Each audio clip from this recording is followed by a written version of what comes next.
What's the biggest rat you've ever seen, or who's the biggest rat you've ever seen? Interesting answers to both.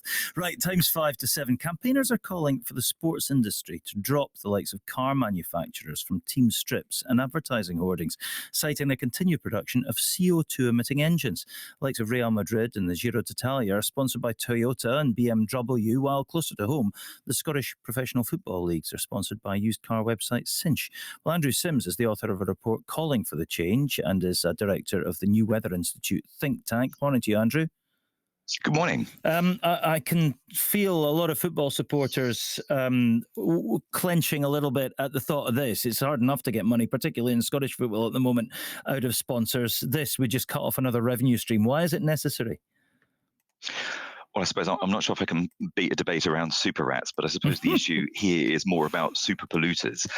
I grew up in a time when it was really common for tobacco companies to be sponsoring sport. They were one of the biggest sponsors for sport at the time. So sport has always had to deal with problematic issues around sponsorship. And of course, the FA recently has taken action over other controversial sponsorship, like around gambling. And the kind of pollution that we're getting from the burning of fossil fuels, and transport and cars in particular are one of the biggest sources, actually lead to a larger number of deaths than result from premature deaths from smoking. So it's a big issue, and it's a big issue with sport. And one of the problems with car makers is that on the issue of climate change, over recent years, they have cheated around their emissions. They've been particularly slow in bringing about change, and they've been obstructing a lot of the moves needed to stop climate breakdown. They've also been pushing us towards larger cars, more polluting cars, if you like, the super rats of the car industry. They've been converting to electric vehicles as well, haven't they? There's a massive move afoot to clean up the industry, isn't there?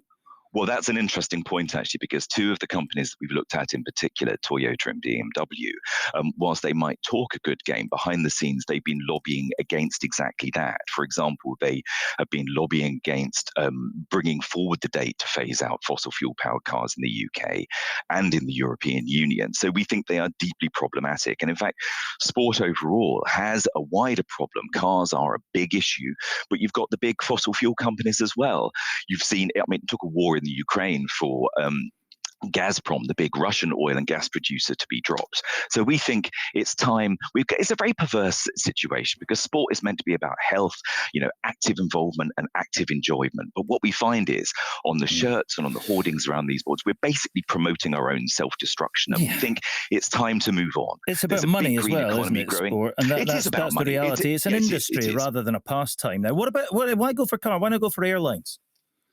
Well, we're certainly calling for the big three. The big three polluters are the car makers, the airlines, and the fossil fuel companies. And sometimes you can sit down and watch a sports match like one of the big tennis opens. There's been an occasion where the three major courtside sponsors have been a fossil fuel company, a car maker, and an airline. If you like, it's almost a picture of the kind of economy that we need to move away from and need to move towards. And change is happening at the grassroots level. You get wonderful examples like a football club like Forest Green Rovers that's got fully green energy. Its sponsors are ethical. They're moving to kind of healthier foodstuffs in the stadium as well. Yeah, but that's an outlier. Benefiting as a consequence. Yes, it is. Arsenal, Manchester City, the biggest clubs in the world, the Etihad and the Emirates are their stadia. You're never going to change this, are you?